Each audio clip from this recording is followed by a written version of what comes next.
शुरुआत करते हैं आज की क्लास की। और आज का जो टॉपिक है हमारे पास वो है जेम्स चैडविक। जेम्स चैडविक की जो डिस्कवरी है वो, और उसके बाद हम फिर आगे शुरुआत करते हैं।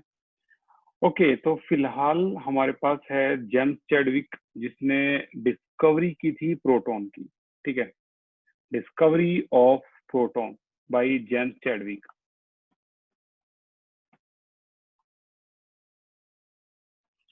जेम्स चैडविक इन 1932 जो डिस्कवरी थी किसकी थी? प्रोटॉन की। और प्रोटॉन की डिस्कवरी करने का एक बहुत जो सिंपल जो तरीका था उसका, वो क्या था? जैसे अगर हम हाइड्रोजन को लें तो हाइड्रोजन में, जैसे कि आपको पता है, कोई भी न्यूट्रॉन नहीं है। प्रोटॉन की डिस्कवरी कह रहा हूं मैं, न्यूट्रॉन की discovery, discovery of neutron, discovery of neutron. ठीक है, तो यहाँ पर आप अगर ध्यान से देखोगे तो कोई भी न्यूट्रॉन नहीं है, जीरो न्यूट्रॉन। ठीक है, लेकिन अगर हम हीलियम को देखें, हीलियम को, तो ये 2 4 इस तरीके से हीलियम है। यहाँ आपके न्यूट्रॉन कितने होते हैं? 2, यानी यहाँ न्यूट्रॉन प्रेजेंट हैं। और हीलियम को ही बोलते हैं, हाईलाइट कर लेना, alpha particle, double charge alpha particle. तो उसने क्या किया, एक छोटा सा एक्सपेरिमेंट था उसका। और वो क्या एक्सपेरिमेंट था? अब उन्होंने ये देखा, वैसे बात कब की थी भाई? देखो, हीलियम का मास तो था कितना? 4 AMU, 4 मास था। और प्रोटॉन देखे गए, उसमें प्रोटॉन कितने हैं? वो 2 ही थे। तो हैरान हो गया, कुछ तो और भी है ना न्यूक्लियस के अंदर, जो मास 4 है, कुछ तो और है। तो यहीं से चैडविक के दिमाग में आया कि यार कुछ तो और भी है न्यूक्लियस के अंदर। तो उन्होंने क्या किया, एक पॉपुलर एक्सपेरिमेंट है। यहाँ पर एक शीट है, और ये शीट किसकी ली गई है? याद रखना, इसको बेरिलियम की शीट है ये। और यहाँ पर अल्फा पार्टिकल को स्ट्राइक करवाया गया। ये अल्फा पार्टिकल थे, अल्फा यहाँ से स्ट्राइक हुए, अल्फा के पार्टिकल, ये अल्फा पार्टिकल को स्ट्राइक करवाया गया। कहाँ? बेरिलियम की शीट पर। और जैसी स्ट्राइक हुए तो वहां से जो निकले अल्फा पार्टिकल के, तो ऐसे पार्टिकल निकले, ऐसे पार्टिकल यहाँ से निकले, जो पहली बार ऐसा हुआ कि इलेक्ट्रिकल और मैग्नेटिक फील्ड से रिपेल हो ही नहीं रहे थे, ना पॉजिटिव की तरफ ना नेगेटिव की तरफ। अगर इलेक्ट्रिक फील्ड अप्लाई कर दिया जाए तो ये सिंपल सिंपल स्ट्रेट डायरेक्शन में चले जा रहे थे। ठीक है, तो ई गोल्डस्टीन का एक्सपेरिमेंट क्या था और उसमें क्या क्या पॉइंट आपको लिखने थे, वो सारे मैंने बता दिए। ठीक है, इसके लिए आप क्या लिखोगे, कौन सा शॉर्ट नोट बनाओगे इसके लिए? तो इसके लिए आपको शॉर्ट नोट बनाना है, वो ये बनाना है, ये देखो, ये शॉर्ट नोट आप इसके लिए बनाओगे, जेम्स चैडविक के लिए।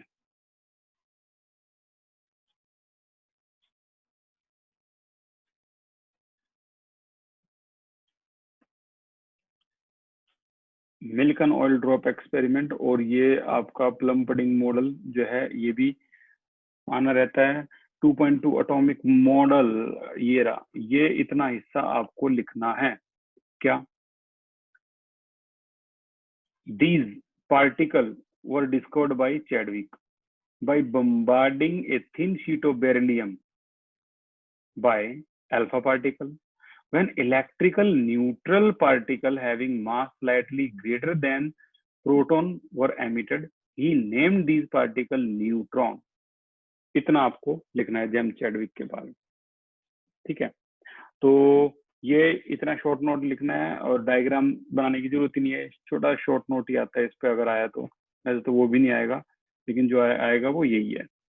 अब ये चीज खत्म हो जाने के बाद अब हमारे पास हैं कुछ नई चीजें आज की। ठीक है, तो उनको डिस्कस कर लेते हैं हम। कल जो वीडियो भेजी थी आपके पास, उम्मीद है आपने वो देखी होंगी। और आज का जो और भी इंटरेस्टिंग जो टॉपिक है वो है आपके 40, ये न्यूमेरिकल जो एटॉमिक नंबर मास नंबर से रिलेटेड है। यहाँ आ गए हैं हम 40, एक्सरसाइज 42, 43, 44। तो ये एक्सरसाइज का पोर्शन आज हमें पूरा करना है। एक्सरसाइज 42, ये देखो, ये मान के चलना आपका स्कूल इन तीनों में से किसी एक को जरूर देगा, ठीक है, इन तीनों में से कोई एक ना एक आपके एग्जाम में जरूर आने वाला है। तो मैं कौन सा करवा रहा हूँ, 43 करवा रहा हूँ, 42 करवा रहा हूँ, ये आपको होमवर्क है, ये घर से करना है, ठीक है, दिस इज होमवर्क। तो ध्यान से समझना क्या है और क्या नहीं है, और तीनों के तीनों के लिए मैं बोलूंगा मोस्ट इम्पोर्टेंट, एग्जाम में आने लायक, तीनों की तीनों, ठीक है। तो शुरुआत करते हैं 43 से, और उसके लिए जो बेस है, जो आपके दिमाग में सेटअप है, वो सारा मैं बनाऊंगा और फिर देखेंगे क्या है क्या नहीं है। Cl नेगेटिव के अंदर कितने इलेक्ट्रॉन होते हैं बताइए, how many electron present in Cl negative, raise your hand. Cl negative के अंदर कितने इलेक्ट्रॉन होते हैं, सोहम शर्मा बताइए। सर 17। शशांक बताइए। सर वैसे तो 17 होते हैं, बट एक ले लेंगे तो 18 हो जाएंगे इसमें। अब्दुल बताइए। 18। करेक्ट आंसर है 18, वेरी गुड। 17 और में एक ऐड हो गया ना नेगेटिव चार्ज है, तो 18 इलेक्ट्रॉन इसके अंदर है, ठीक है। अब बताना Cl के अंदर कितने इलेक्ट्रॉन होते हैं, चलो ठीक है, मुझे पता है आपको पता होगा 17 होते हैं। तो अगर मैं कहूं कि Cl नेगेटिव के अंदर नंबर ऑफ इलेक्ट्रॉन जो है वो x है, तो बताओ Cl में कितने होंगे, तो आप क्या कहोगे, x-1, यही तो बोलोगे ना। चलो और देखते हैं, एक केस जो आप घर पे करने वाले हो उसको भी देख लेते हैं। Na पॉजिटिव, अगर मैं कहूँ number of electron in Na positive, तो आप कहोगे भाई 10। अगर मैं कहूँ सोडियम में कितने हैं, तो आप कहोगे 11। तो आपने यहाँ क्या किया, अगर मैं x मान लूं आयन पे, तो यहाँ क्या हो जाएगा, यहाँ हो जाएगा आपका x+1, ठीक है भाई, एक पॉइंट। अब इसके बाद एक और थोड़ी सी चीज है जो मैं आपसे पहले ही पूछ लेता हूँ, ताकि न्यूमेरिकल हम करें तो न्यूमेरिकल बटरफ्लो की तरह बिल्कुल ऐसा लगे जैसे कुछ है ही नहीं। रोहित के मार्क्स 40 मार्क्स आए क्लास में, और मोहित के मार्क्स 10%, 10% ज्यादा आए हैं। तो बताओ रोहित मोहित के मार्क्स कितने आए हैं, रेज योर हैंड। इसके 40 हैं, मोहित के 10% ज्यादा हैं इससे, तो बताओ मोहित के कितने मार्क्स आए हैं।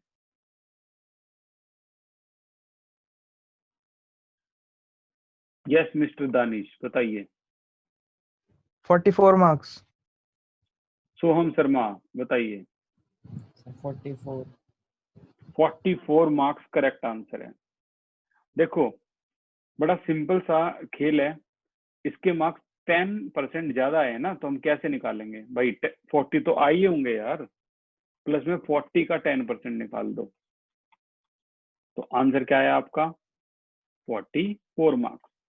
अब इतनी बात अगर आप समझ जाओ तो यार ये क्वेश्चन कुछ है ही नहीं। यहाँ पर क्या कहा गया है कि नंबर ऑफ न्यूट्रॉन जो है ना वो प्रोटॉन से 11% ज्यादा है। तो कौन सी अमाउंट ज्यादा है, रेज योर हैंड। अगर मैं आपसे कह दूं नंबर ऑफ न्यूट्रॉन जो है वो प्रोटॉन के कंपैरिजन में 11.1% ज्यादा है, तो बताइए किसके मार्क्स किसकी अमाउंट ज्यादा है, प्रोटॉन की या न्यूट्रॉन की, बताओ, रेज योर हैंड। विक्रम बताइए। शशांक बताइए। सर न्यूट्रॉन ज्यादा है। एग्जैक्टली यार, मैंने पहले ही बोल दिया, स्टेटमेंट जो होता है ना वही स्टेटमेंट सबसे कमाल है। स्टेटमेंट को ध्यान से सुनो और फिर उस चीज को कर दो, कुछ है ही नहीं चीजें।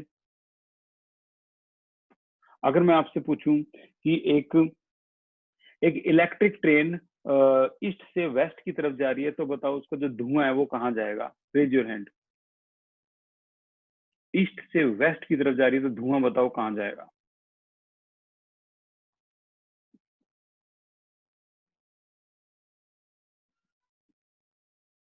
इतने सारे आंसर में, क्या बात है क्या बात है। एम भारद्वाज बताइए।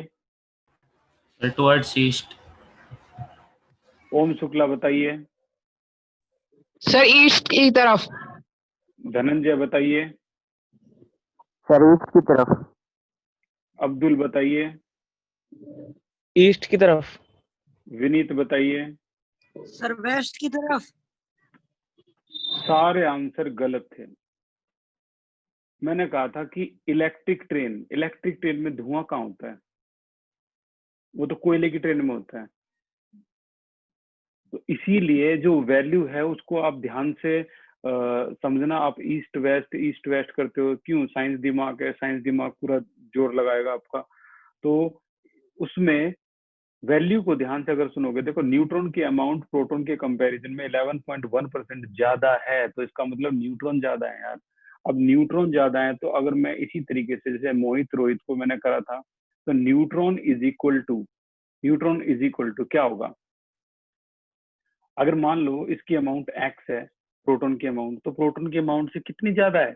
11.1%। तो x का 11.1% ऐसे निकाल दो, आंसर आ जाएगा आपका 1.11111x।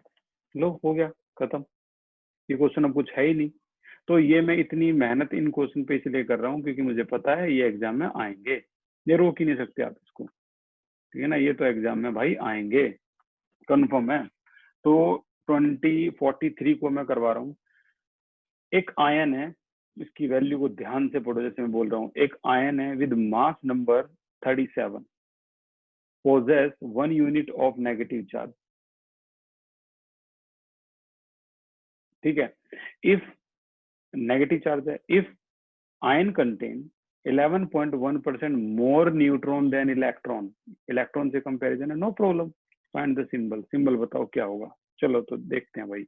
सबसे पहला स्टेप जो है, हर बार जो आपको करना है वो ये करना है। सबसे पहला स्टेप एवरी टाइम, अब क्योंकि एक होमवर्क आपके घर के लिए भी है तो ध्यान रखना कि गलती ना हो, तो इसीलिए इन दो क्वेश्चंस को यहाँ पर ध्यान से आप समझ जाओ। क्या क्वेश्चन है देखते हैं। Let number of electron in ion is equal to x मान लो। अब उस पर 1 यूनिट क्या चार्ज है? नेगेटिव चार्ज है, इस तरीके से नेगेटिव चार्ज। तो अब हम मैं लिखूं तो क्या होगा? Number of electron in neutral atom. बताओ क्या हो जाएगा? Raise your hand. अभी अभी हमने सही प्रैक्टिस की है। Raise your hand.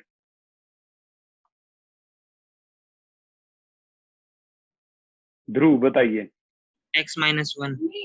Very good. यही तो चीज सिखाने के लिए इतना टाइम वेस्ट करा हमने, ताकि ये बटरफ्लो की तरह चले। x-1।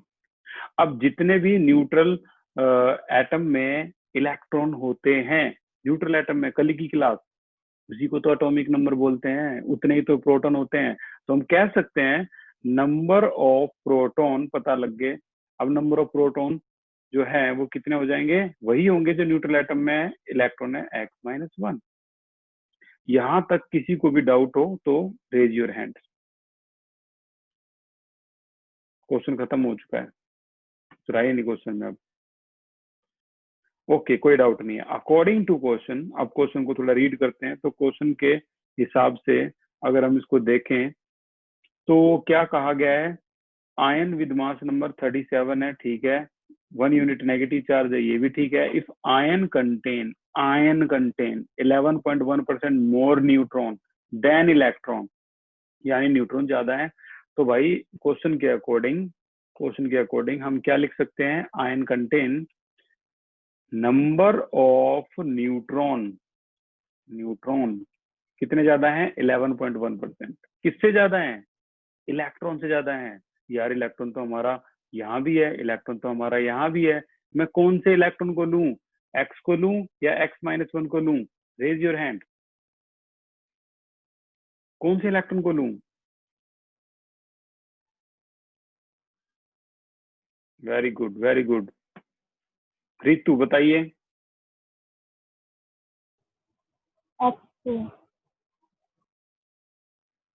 धनंजय बताइए। Sir x-1। शशांक बताइए। सर x को लेंगे। भाई x को लेंगे, x-1 को नहीं लेंगे, x को लेंगे। क्यों? क्योंकि वैल्यू को ध्यान से पढ़ लो। उसने क्या कहा है? If ion contain 11.1% more neutron than electron. तो आयन कहाँ पे है, ये रहा आयन। हम न्यूट्रल एटम को थोड़ा ना लेंगे, हम तो आयन को लेंगे ना। तो इसीलिए यहाँ हम ये वैल्यू कितनी है, तो x है, और इससे कितने ज्यादा है, 11.1% ज्यादा है, जो भी अभी हमने सीखा है। क्या हो जाएगा, x प्लस में 0.111x, तो क्या हो जाएगा, ऐड करेंगे तो 1.111x, ये हो गया, इतना हो गया। अब क्वेश्चन में क्या बोल रखा है कि मास नंबर 37 है, ठीक है ना। मास नंबर कितना है, 37 है। और जैसा कि आपको पता है मास नंबर हमेशा इक्वल होता है किसके, प्रोटॉन और न्यूट्रॉन के। चलो प्रोटॉन तो पहले ही पता है हमें, ये रे proton, number of proton x-1, तो ये x-1 हो गए। प्रोटॉन तो आप किसी के भी ले लो, एटम के ले लो, आयन के ले लो, प्रोटॉन चेंज नहीं होते कभी भी, ठीक है ना। तो इसलिए प्रोटॉन के बाद मैंने लिखा ही नहीं आयन या एटम। x-1 प्लस न्यूट्रॉन अभी अभी निकाल दिए हमने, न्यूट्रॉन कितने हैं, न्यूट्रॉन इतने हैं, तो 1.111x ये हो गया। और मास नंबर क्वेश्चन में दे रखा है 37, और ये आपका क्या हो जाएगा, 2.111x-1, -1 को यहाँ ले जाएंगे, 38 इज इक्वल टू 2.111x, तो x की वैल्यू क्या हो जाएगी, 38 डिवाइडेड बाई 2.111। आंसर क्या आ जाएगा इसका, x की वैल्यू नियरली आपकी आ जाएगी 18। अब x की वैल्यू 18 आ गई, बताओ ये कौन सा एलिमेंट है, कौन सा एलिमेंट है शशांक? Sir argon. गलत जवाब, M Bhardwaj. Sir chlorine. Very good Abdul. Chlorine. Very good, क्योंकि आपने x की वैल्यू 18 देखी है, ये x की वैल्यू तो आयन को बता रही है। हमें क्या चाहिए, न्यूट्रल एटम चाहिए, तो x-1 आ गया आपका 17 यानी क्लोरीन। या फिर कह लो हमें प्रोटॉन चाहिए, प्रोटॉन तो हमेशा किसके इक्वल होता है, एटॉमिक नंबर के इक्वल होता है, कल की क्लास। तो बी आंसर 17 आया, तो हम साफ लिख सकते हैं यहाँ पर क्या, कि नंबर ऑफ इलेक्ट्रॉन एक्स की वैल्यू को देखकर, number of electron in neutral atom कितना, x-1 होता है, तो ये 18 - 1 इज इक्वल टू 17। तो आपका सिंबल क्या आ गया, सिंबल आ गया Cl, atomic number 17, mass number 37, charge negative. This is your answer. किसी को भी किसी भी प्रकार का कैसा भी डाउट हो, raise your hand.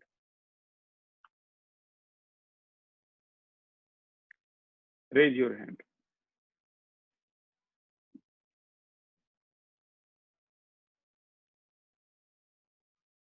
Very good. चलो तो फिर हम चलते हैं एक और टारगेट पर, एक आसान से टारगेट, बिल्कुल ऐसा ही क्वेश्चन है, 40 कौन सा 44, ये आपको घर पे करना है, ये भी आयन है, ये आपको घर पे करना है, ठीक है ना। और मेरे पास आंसर जरूर सेंड करना। बहुत से बच्चे सेंड करते हैं, बहुत से, इक्का दुक्का है जो सेंड नहीं करते, वो सोच रहे हैं कि यार छोड़, हो जाएगा।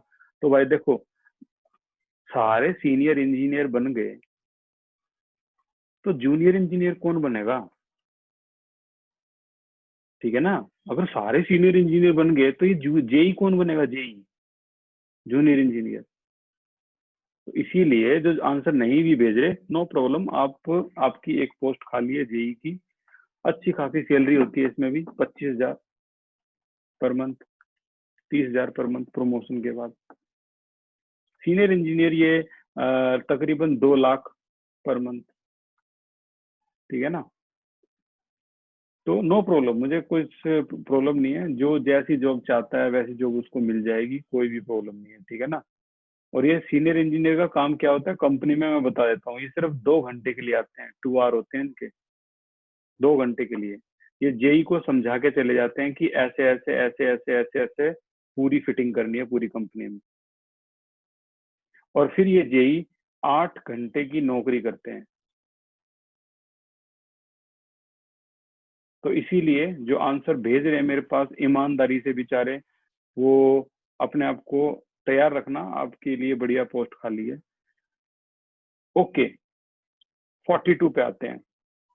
An element with mass number 81 contain 31.7% more neutron as comparison to proton. Assign the atomic symbol.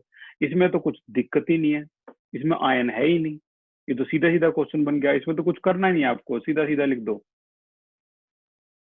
इसमें तो कुछ भी प्रॉब्लम नहीं है। ये तो कैसा हो जाएगा, ऐसे हो जाएगा, लेट हम कर रहे हैं 2.42 को exercise. Late number of electron in ion, नहीं आयन तो है ही नहीं, इन न्यूट्रल एटम, सीधा सीधा एक्स। अब जब न्यूट्रल एटम में पता लग गया तो यार प्रोटॉन तो वैसे ही पता लग गए। Number of proton in neutral atom, ये भी एक्स हो गया, ये तो हमेशा न्यूट्रल एटम के बराबर ही होता है प्रोटॉन, आयन के बराबर नहीं होता, ठीक है ना। तो प्रोटॉन हमेशा नंबर ऑफ जो इलेक्ट्रॉन होते हैं वो न्यूट्रल एटम में जितने भी होते हैं वो प्रोटॉन के बराबर होते हैं, कल की एक्स एक्स, ठीक है। अब आ जाओ अकॉर्डिंग टू क्वेश्चन, मैंने कहा था क्वेश्चन आसान है। कौन किससे ज्यादा है, चलो चेक करते हैं। यहाँ भी न्यूट्रॉन ज्यादा है, कितने ज्यादा है चेक कर लेते हैं। कह रहा है कि number of neutron it contain 31.7% more neutron, किसके कंपैरिजन में, प्रोटॉन के कंपैरिजन में। हो गया काम खत्म। लो तो हम यहाँ क्या लिखेंगे, नंबर ऑफ न्यूट्रॉन, वही रोहित मोहित का case, number of neutron is equal to कितने हो जाएंगे भाई, प्रोटॉन से ज्यादा है तो x प्लस x का कितना परसेंट ज्यादा है, 31.7% ज्यादा है, डिवाइड बाई 100, और वैल्यू क्या आ जाएगी यहाँ पर 1.317x, ठीक है। अब न्यूट्रॉन निकलने के बाद तो पता ही है आपको क्या करना है, मास नंबर जैसा कि हमें पता है किसके इक्वल होता है, मास नंबर होता है प्रोटॉन प्लस न्यूट्रॉन के इक्वल। मास नंबर कितना दे रखा है क्वेश्चन में, यहाँ दे रखा है इन्होंने मास नंबर, चेक कर लेते हैं कितना दे रखा है mass number. Yes 81 mass number दे रखा है, तो यहाँ हम लिख देते हैं कितना, 81, ये मास नंबर है 81। प्रोटॉन कितने हैं, अभी भी ऊपर देखे थे x है, प्लस में ये कितने 1.317x है, ठीक है। अब 81 और इसको ऐड कर लेते हैं तो ये आ जाएगा आपका 2.317x है, तो x is equal to 81 divide by 2.317, और x की वैल्यू क्या आ जाएगी यहाँ पर, रफली x की वैल्यू 35 आ जाएगी। क्या कोई बता सकता है 35 किसका एटॉमिक नंबर होता है, थोड़ा मुश्किल है लेकिन फिर भी ट्राई कर लो यार, किसी को क्या पता। क्या बात है, एम भारद्वाज, वेरी गुड, बताइए। Sir bromine. Bromine correct answer. अब ये मत सोचना कि यार सर ये तो 35 था, हमने चलो याद कर रखा था बता दिया, लेकिन अगर और कोई आ गया तो क्या करेंगे, आपने तो 30 तक ही याद करवा रखे हैं। स्कैंडियम टाइटेनियम, ठीक है ना, scandium titanium vanadium chromium manganese iron copper nickel को, iron cobalt nickel copper zinc, तो हमने तो 30 तक याद करे हैं, लेकिन 35 आ गया, 34 नहीं आएगा, टेंशन मत लेना, यही क्वेश्चन आएगा ऐसा कैसा। तो ये 35, ये 81 और चार्ज इस पे कोई था नहीं, तो ये आपका करेक्ट आंसर है। This is your bromine, this is your answer. तो छोड़ना मत भाई, आपके नोट्स अनकंप्लीट रह जाएंगे, इस क्वेश्चन को छोड़ना मत। कौन सा क्वेश्चन कितना इंपॉर्टेंट है मैं आपको बताता रहता हूँ। ये 44 क्वेश्चन जो है वो केंद्रीय विद्यालय संगठन और गवर्नमेंट में और डीएवी में भी आ चुका है, ये क्वेश्चन 44, छोड़ना मत, ठीक है। तो आगे चलते हैं और कुछ खुफिया क्वेश्चंस की तरफ जो नीट में भी आए हैं, मेंस में भी आए हैं, उनको भी देख लेते हैं। और निशान तो भाई लगातार लगाते रहो, इसको पूरे को कोशिश करेंगे हम लगभग सभी क्वेश्चन कर दें। तो सेकंड क्वेश्चन है, second find total number and total mass of neutron in 7 milligram carbon 14, isotope भी बता दिया। 7 मिलीग्राम कार्बन 14 में कितने न्यूट्रॉन होते हैं। लो भाई, ये हमारा टारगेट है। सेकंड एक्सरसाइज का सेकंड पार्ट 7 मिलीग्राम है। कौन है? कार्बन 14। और अच्छा सजा देते हैं।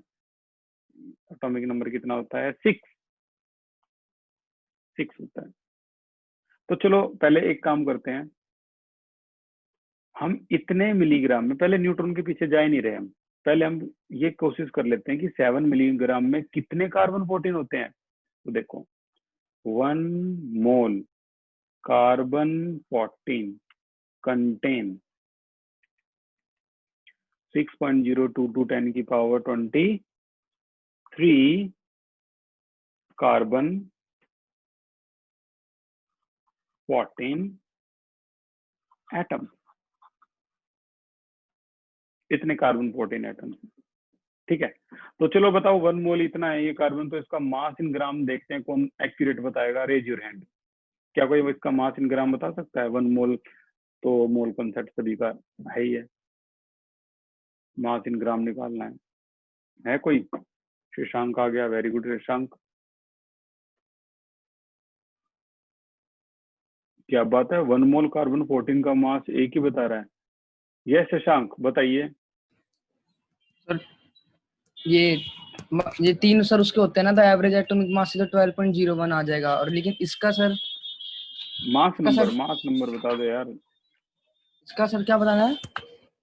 14 होता है मास नंबर 14 होता है। मैंने कहा है कि इसका जो है 1 मोल में कितनी अमाउंट, यार पता नहीं आप क्यों इतना कंफ्यूज हो गए, मुझे तो लगा बहुत सारे आंसर आएंगे। कोई नहीं, नो प्रॉब्लम। जैसे मैं बोलता हूँ 1 मोल मीथेन, तो मीथेन में आप क्या करते हो? कार्बन का मास, मोलर मास कितना होता है? 12 प्लस में हाइड्रोजन 4, आंसर 16 बोलते हो ना, 16 ग्राम हो गया, ये तो बोलते हो ना आप। चलो ठीक है, मैं बोलता हूँ 1 मोल सोडियम, तो आप क्या बोलते हो?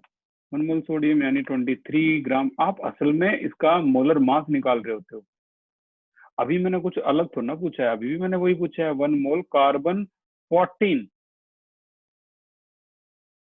तो कार्बन 14 का मतलब है कि कार्बन का क्या मोलर मास।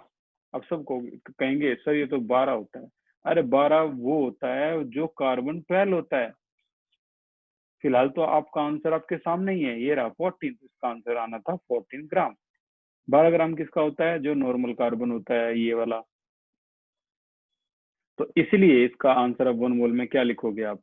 आंसर आप लिखोगे 14 gram contain 6.022 into 10⁻⁻23 carbon 14 atom.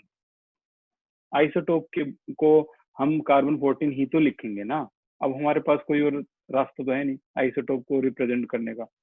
तो भाई 14 ग्राम में इतने होते हैं, तो इन्होंने क्या पूछा है? 7 मिलीग्राम में बताओ।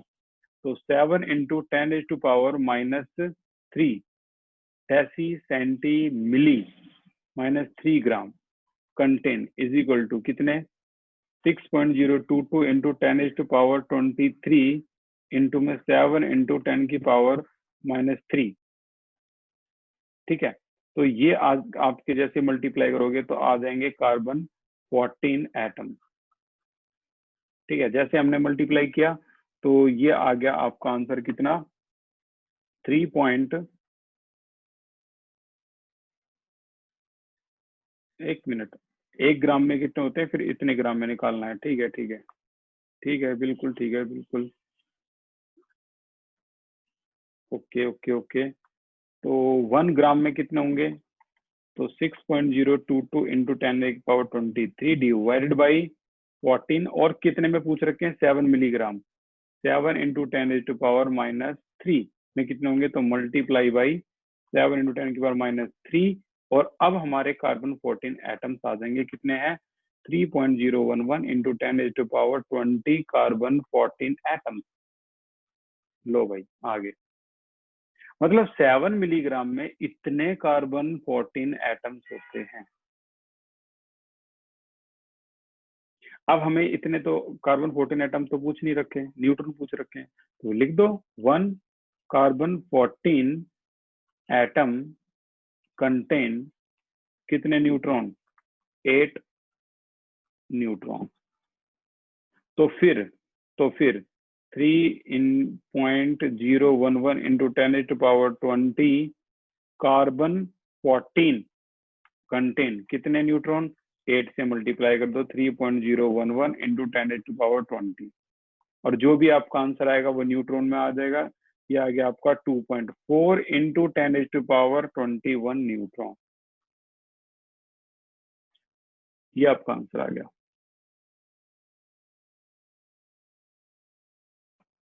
ठीक है, तो ये आपका आंसर आ चुका है, इतने न्यूट्रॉन होते हैं।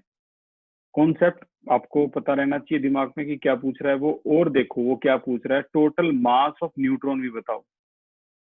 The total mass of neutron in 7 milligram of carbon 14। अगर एक का मास कितना है, एक न्यूट्रॉन का मास इतना होता है, इतने केजी, तो हमारे पास तो टोटल न्यूट्रॉन है, हम तो सबका निकाल देंगे। ठीक है, तो हम क्या करने वाले हैं, अब एक न्यूट्रॉन का कितना मास होता है। जैसे अगर हम देखें 1 neutron has mass 1.675 into 10⁻⁻27 kg। सबसे भारी यही होता है, इलेक्ट्रॉन प्रोटॉन न्यूट्रॉन में सबसे भारी होता है। तो बताओ 2.4 into 10⁻21 न्यूट्रॉन का कितना मास होगा? सीधा सीधा इसको मल्टीप्लाई कर दो, 27 मल्टीप्लाई 2.4 10⁻21, तो ये आ जाएगा आपका टोटल मास। तो मास आ गया टोटल इसका 4.03 into 10⁻⁻6 kg, इतने न्यूट्रॉन। अब बताओ किसी को कोई डाउट हो तो raise your hand. M Bhardwaj बताइए। सर ये ऊपर 14 ग्राम कैसे आया? 14 ग्राम ऊपर, ये वाला 14 ग्राम? Yes sir. बिल्कुल, 1 मोल। चलो 14 ग्राम को तो छोड़ो, मैं आपसे सीधा सीधा एक क्वेश्चन करता हूँ। 1 मोल कार्बन का मास बताना है ग्राम में, तो हम क्या बोलेंगे? 1 मोल कार्बन का मास, यही तो बोलेंगे ना, 12 ग्राम, जो कि इसका मोलर मास होता है। अब ये मोल कॉन्सेप्ट असल में n small m upon capital M होता है। नंबर ऑफ मोल दे रखा है 1 मोल, मास इन ग्राम निकालना है। मोलर मास क्या होता है कार्बन का? यार मैं तुमसे किसी से भी पूछूं कार्बन का मोलर मास क्या होता है, रेज योर हैंड। कार्बन का मोलर मास क्या होता है? कितने सारे हाथ खड़े हो गए हैं और सारे ठीक होंगे इतना भी पता है मुझे। यस मिस्टर दानिश बताइए। 12। तो ये है आपका 12। अब मल्टीप्लाई करना है इससे, m की वैल्यू है 12 ग्राम। अब ये जो कार्बन है यार, ये 6 और 12 वाला कार्बन है, ये नॉर्मल कार्बन है। हमारे क्वेश्चन में जो कार्बन है वो नॉर्मल कार्बन नहीं है, वो आइसोटोप वाला कार्बन है, जिसे हम 14 बोलते हैं। ठीक है ना। अब इसमें अगर मैं आपसे पूछूं कि 1 मोल कार्बन 14 में बताओ कितने मास इन ग्राम है, तो यार फिर से आप वही करोगे ना, n small m upon capital M। इसका तो 1 हो गया, इसका निकालना है ये मोलर मास कितना होगा इसका। क्या तुम इसका भी 12 लिखने वाले हो क्या? नहीं, ये तो आइसोटोप है। तो आंसर आएगा 14 ग्राम। इसीलिए मैंने यहाँ पर 14 ग्राम करा था, और यही वजह है ये क्वेश्चन हॉट लिस्ट में जाता है, 14 ग्राम। यस ओम बताइए, कोई क्वेरी? इसमें नेटवर्क प्रॉब्लम है, हो नहीं रहा लोअर एंड। नेटवर्क प्रॉब्लम है, हो नहीं रहा, रेगुलर है भाई क्या? ठीक है, न्यूट्रॉन का आपका ये आंसर आ चुका है। और आगे चलते हैं क्वेश्चन में। अगला है नंबर 3। ये लास्ट है, आज का भी लास्ट क्वेश्चन है, बाकी कल की क्लास में देखते हैं हम। फाइंड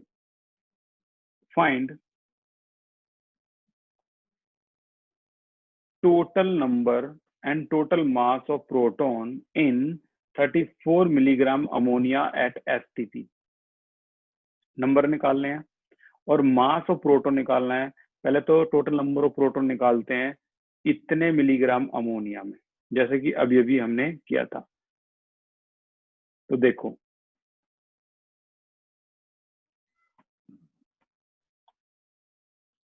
2.2 एक्सरसाइज का क्वेश्चन नंबर थर्ड पार्ट कर रहा हूं मैं।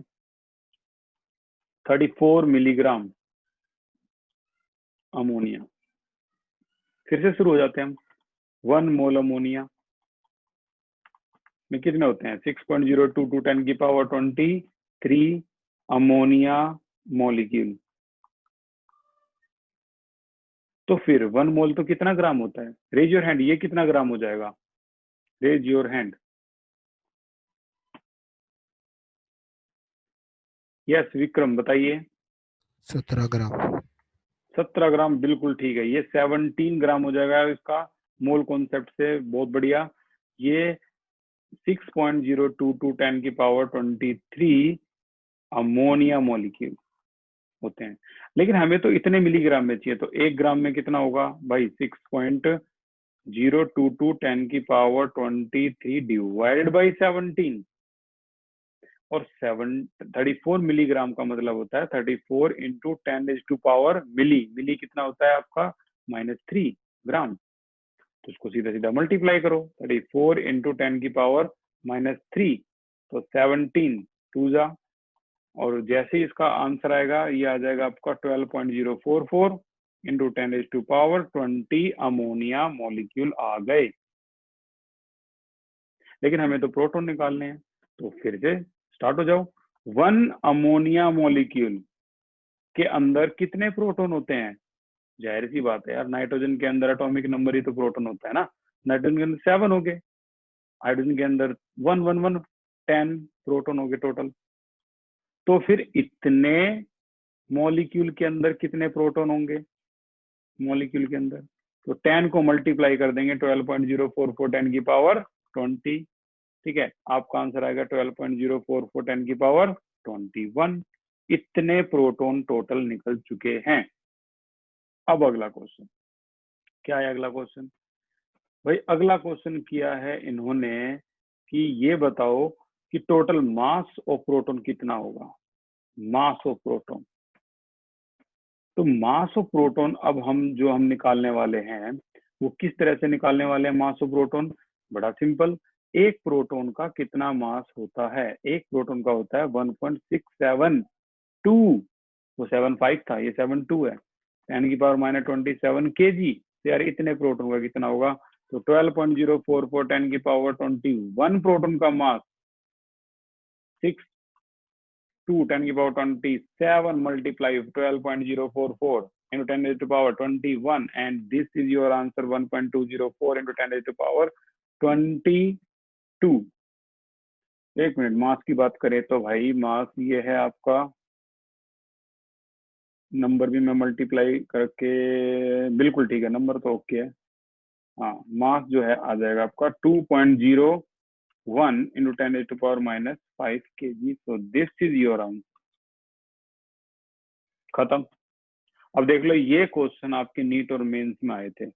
वहां पर स्टेटमेंट नहीं बनानी होती, स्टेटमेंट बनानी आप 11th क्लास में सीख जाते हो। नीट में क्या करते हो? दिमाग में चलती है स्टेटमेंट, वहां सिर्फ ये मल्टीप्लीकेशन करते हैं बच्चे।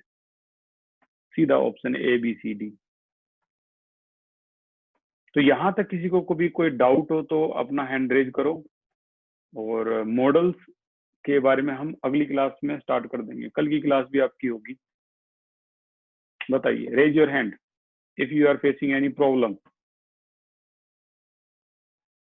ओम शुक्ला बताइए। सर 10 प्रोटॉन कैसे आया? 10 प्रोटॉन कैसे आया? बिल्कुल, अमोनिया के अंदर अगर हम देखेंगे, ये जो अमोनिया है ये अमोनिया मॉलिक्यूल है, तो एक एक करके देख लेते हैं। नाइट्रोजन एक एटम है, इसके अंदर कितने प्रोटॉन होते हैं? भाई जितने एटॉमिक नंबर होता है तो 7 प्रोटॉन होते हैं। हाइड्रोजन के अंदर कितने प्रोटॉन होते हैं? 1 प्रोटॉन होता है, तो ये लिख लो 7 प्लस में 3 हाइड्रोजन, तो आंसर आता है 10। नाइट्रोजन के अंदर अगर आप देखोगे तो प्रोटॉन जो है वो होते हैं आपके 7, इलेक्ट्रॉन जो है ये भी 7, न्यूट्रॉन जो है वो भी 7, क्योंकि 7 14 होता है नाइट्रोजन। सारे 7 7 7। तो इस तरीके से हम इसमें एक मॉलिक्यूल के अंदर ये सब ऐड कर लेंगे प्रोटॉन। उम्मीद है आपको ये क्लास समझ में आई होगी और अपना होमवर्क जरूर करना।